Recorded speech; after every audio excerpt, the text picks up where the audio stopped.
someone who appreciates your quirks is a wonderful thing. It took me a long time to find Malin, like fucking long time to find Malin, my now husband. But I'm glad that I did that, because finding someone who not only puts up with your nerdy quirkiness, but celebrates it and loves you, not in spite of it, but because of it, that is a happy life. I did not know I'd find that. Honestly, I was getting very cynical towards the end. But in the end, I found someone that got me. Did I break my chat? I might have broke my chat. All right. Let's see what time it is. Oh my god, I'm in extra innings. I still have to finish my drink, though. Do I keep making egg rolls? Or do I end stream and watch The Witcher while it's making egg rolls? That's the question. Well, I don't know. We'll make at least a couple more. And he says, I did all that too.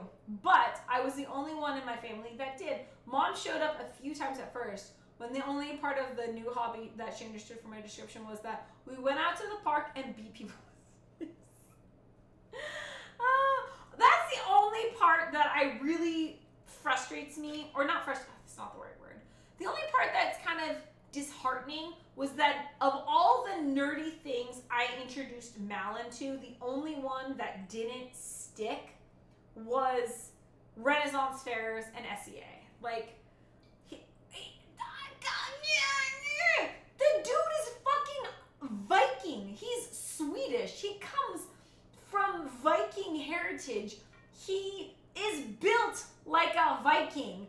And may I just say, he looks quite wonderful in period clothing. He looks great. Also, while I was in this, when I was trying to reboot doing this as a hobby, I was in the midst of watching the TV show Vikings, and all I could do was look at my husband and be like, you would look so good in a tunic. Some fur, some of those like moccasin boot things. Like, I just looked at him and was like, I'm going to turn you into Ragnar Lothbrok. I was so excited. He was not having it. He's like, stop carrying out your damn fetishes on me. And I was like, grr. In the end, he won. I could not get him to. He went to one event with me, one SCA event. He had a lot of fun, but just like, or like we had a good time, but he just wasn't that into it. And also, we had an abnormally good time. We lucked out. He impressed the right royalty people. They were like, we like you. We want you to join us. And so he got very special treatment. But he's like, this isn't going to happen again. So he kind of wanted to quit while he was ahead. But I had a lot of fun. A lot of fun. But of all the things, so surprisingly, I got him into Magic the Gathering.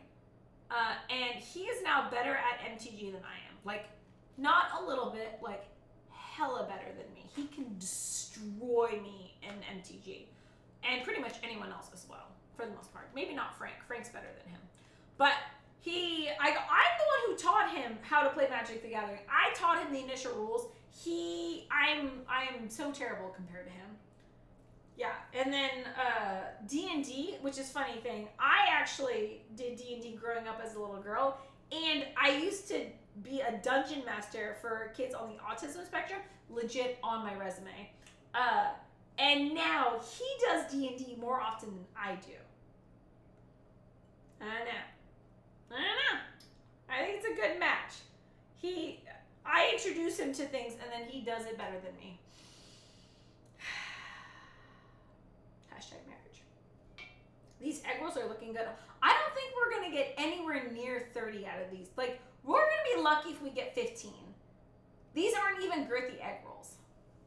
Yeah, for someone who is so sports oriented, it seems odd that he didn't get into SEA Comic. That's what the